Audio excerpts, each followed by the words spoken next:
Assalamualaikum warahmatullahi wabarakatuh. Bertemu lagi kita dalam Riza Story.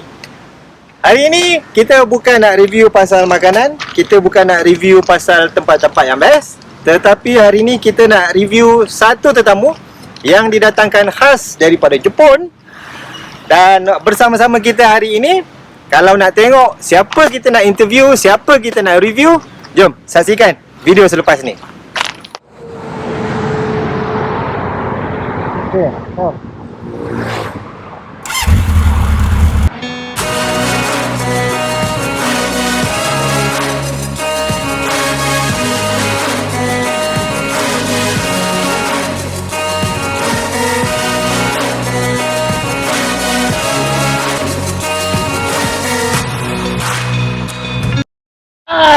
Like and share. Inilah dia tetamu yang kita masukkan, Pro 2 Ativa Hybrid.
Pada bulan Ogos 2022 yang lalu, Pro 2 secara rasminya telah melancarkan program langganan bulanan untuk kereta keluaran terbaru mereka, iaitu Pro 2 Ativa Hybrid.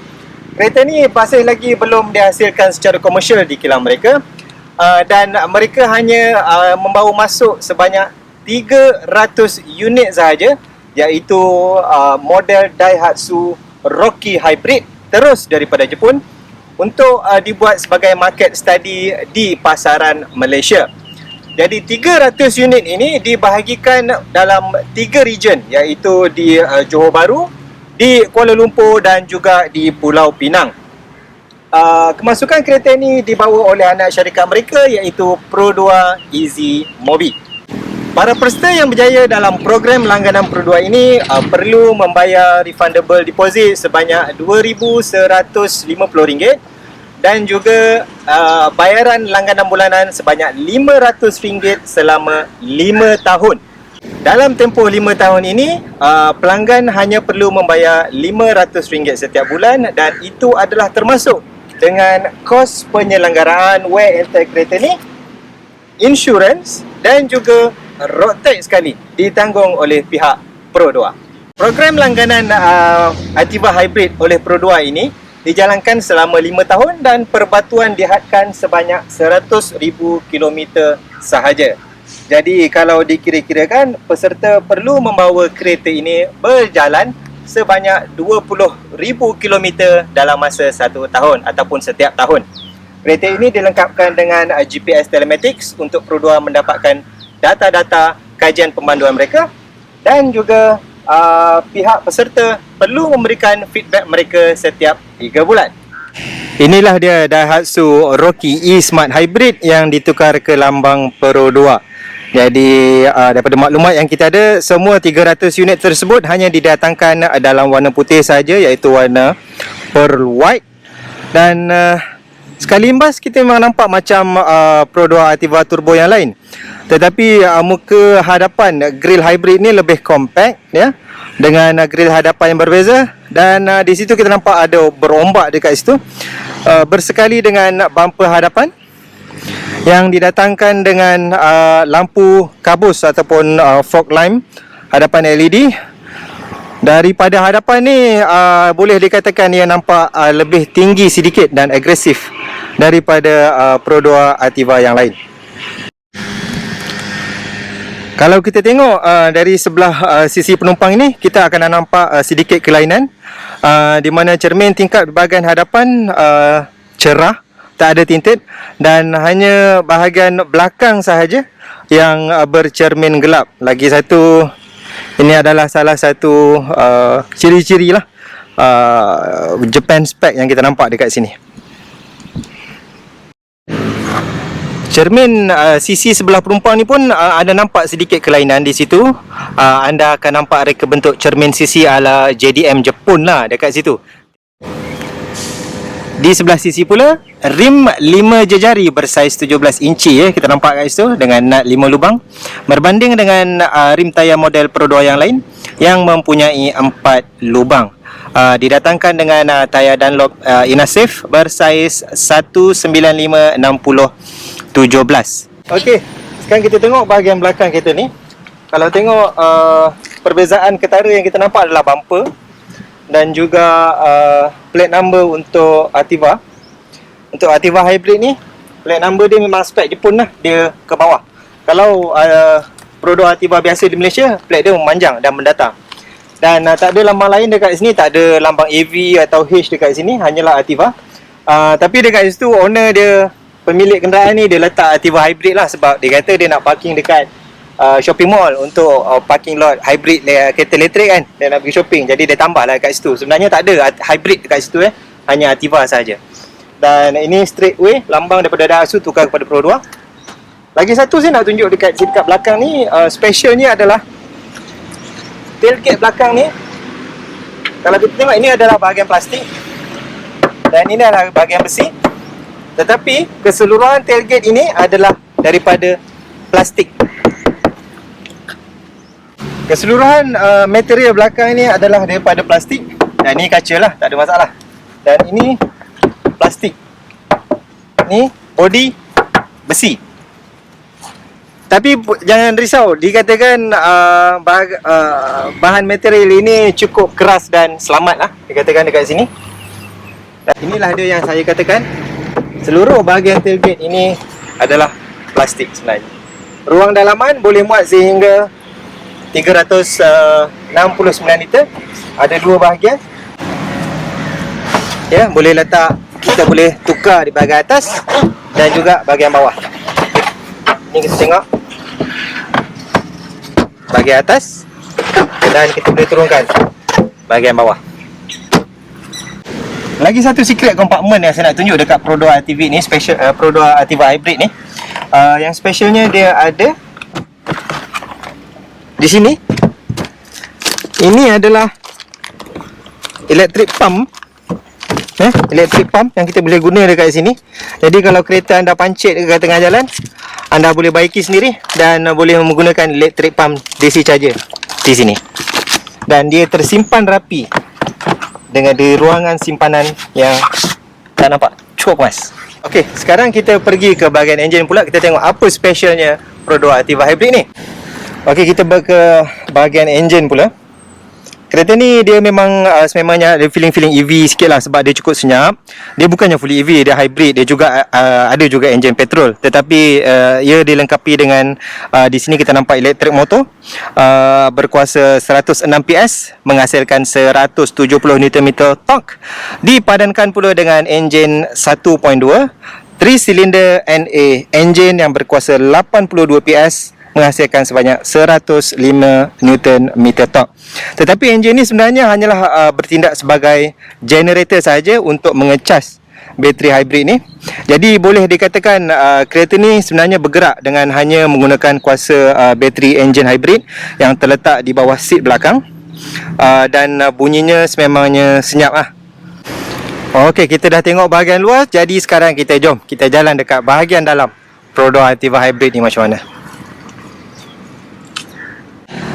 Dan kalau kita masuk dekat kereta ini, seatnya didatangkan dengan balutan fabrik dan corak dia adalah antara corak terbaru Daihatsu. Dekat situ ada glitter-glitter sikit di situ, dan juga kita nampak lampang apa? Area SRS airbag dan balutan soft leather di sini. Seatnya sememangnya nampak kemas lah. Sebelah sini, di sebelah kiri pemandu, ya, ada cup holder dalam ni. Ada cup holder dan juga ada sensor. Kalau anda off sensor, ini adalah sensor S pedal. Ni heater untuk fog lamp.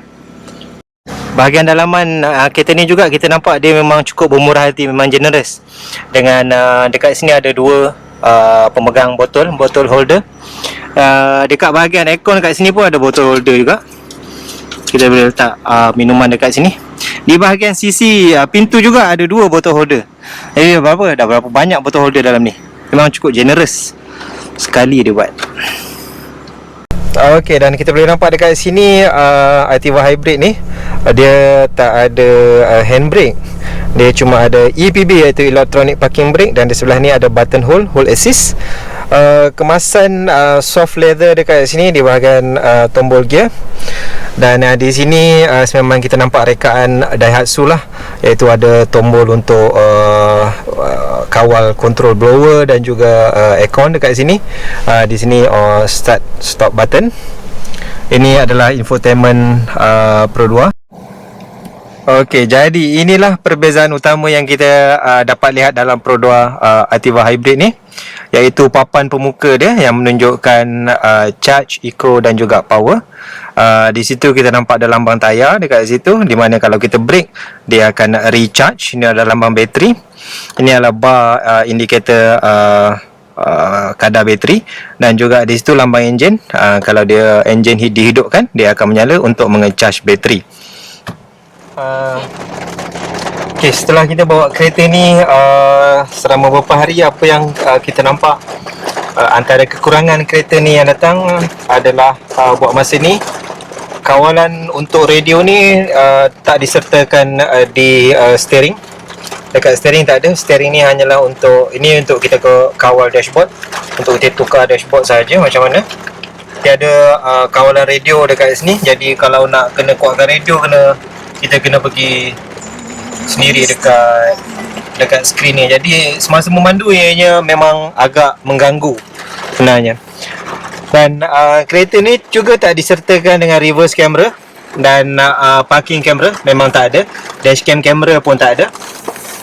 Dan di sebelah cermin sisi tidak ada blind spot monitor. Jadi itu adalah antara kekurangan kereta ni. Dan pemilik ataupun peserta program langganan ni sememangnya tak dibenarkan untuk membuat sebarang tambahan ke atas kereta ini. Tiada sebarang perubahan yang boleh dilakukan. Itu dah memang termaktub dalam kontrak mereka lah.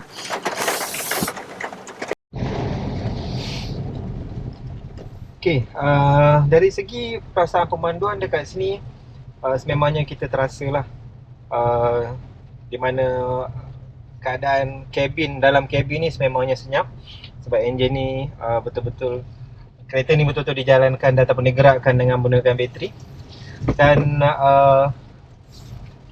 feeling dekat sini ada feeling kereta electric vehicle jugalah, sebab dia senyap lagi satu hal.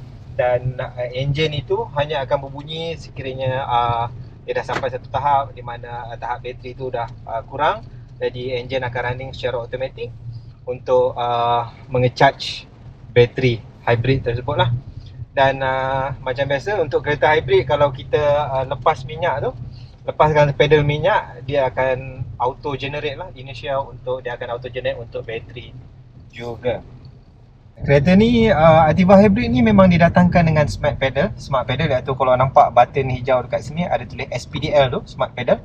Jadi ciri-ciri smart pedal ni adalah dia fokus kepada one pedal driving, di mana anda tak perlu menukar antara pedal minyak dan juga pedal brake semasa memandu. Jadi anda hanya boleh fokus kepada satu pedal saja. Kalau anda lepas minyak macam ni, anda akan terasa kereta tu membrake secara beransur-ansur tanpa perlu menekan pedal brake. Jadi sememangnya ini membantu dalam pemanduan dalam bandar lah, kan, di mana jalan jam apa semua. Dan kalau dekat highway tu anda boleh, kalau dekat highway anda perlukan kuasa, anda perlukan kelajuan semasa di lebuh raya, anda boleh padamkan smart pedal tersebut dekat button sebelah kanan ni. Dalam fact sheet Daihatsu Rocky Hybrid ni dikatakan penjimatan minyak boleh pergi sehingga 35 km per liter.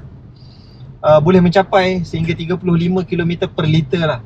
Jadi tapi apa yang kita buat dalam masa beberapa minggu ni, saya sendiri personally saya cuma boleh dapat lebih kurang dalam 25 km per liter saja. Belum lagi sampai 30. Tapi sememangnya ia memang jimat lah. Saya boleh capai sehingga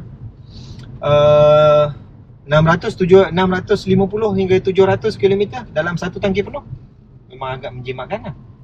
Altiva Hybrid ni juga dia dimensi ataupun ketinggian dia daripada paras tanah sememangnya lebih rendah daripada Altiva biasa. Jadi kita boleh rasakan dia punya absorber dan juga spring tu agak lembut daripada Altiva standard yang lain. Jadi kalau sekiranya anda lalu di kawasan yang di jalan yang beralun yang kurang rata, dia punya bumpy ataupun kereta tu goyang-goyang tu agak terasa lah untuk kelajuan yang laju. Jadi mungkin pihak Pro 2 boleh ambil inisiatif lain selepas ni, mana tahu. Jadi sememangnya kereta ni adalah antara kereta yang rakyat Malaysia tunggu-tunggu lah. Selain daripada penjimatan minyak, ianya juga mesra alam. Jadi kita harapkan pengeluar-pengeluar kereta di Malaysia kat luar sana dapat keluarkan lagi ataupun perbanyakkan lagi pengeluaran kereta jenis yang macam ni, hybrid dan elektrik. Okey, daripada maklumat yang kita dapat, peserta program langganan Altiva Hybrid ni juga tak dibenarkan untuk menggunakan kereta ini sebagai kenderaan perniagaan. Contohnya nak buat e-hailing apa semua, itu semua tak dibenarkan. Dan kereta ni pun tak boleh dibawa keluar dari Malaysia. Itu adalah antara syarat yang termaktub pada kontrak mereka lah. Okey, jadi itulah serba sedikit perkongsian review yang kita boleh buat untuk Altiva Hybrid ni. Sememangnya ia adalah sebuah kenderaan yang saya rasa ditunggu-tunggu oleh rakyat Malaysia, di mana ia menggalakkan penjimatan petrol yang cukup banyak. Dan kepada anda yang baru saja menonton channel kami, sudilah kiranya untuk tekan butang like, subscribe dan share untuk support channel ini. Dan insyaAllah kita akan jumpa lagi dalam video kita yang akan datang. Sampai jumpa lagi. Terima kasih dan Assalamualaikum.